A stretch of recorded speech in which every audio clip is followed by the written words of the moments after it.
Hi friends, हे काय आहे माहीत आहे का तुम्हाला? ही आहेत ना ती जामच्या फुलांच्या आधी येणाऱ्या कळ्या आहेत. ही आहेत जामच्या झाडाची पाने.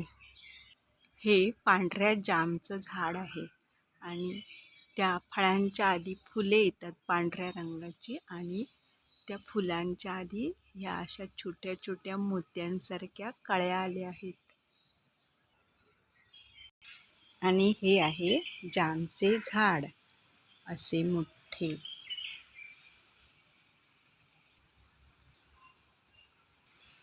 तुम्ही पाहिल्या होत्या का अशा सुंदर कळ्या? खूप छान वाटतात अशा ह्या जामच्या कळ्या.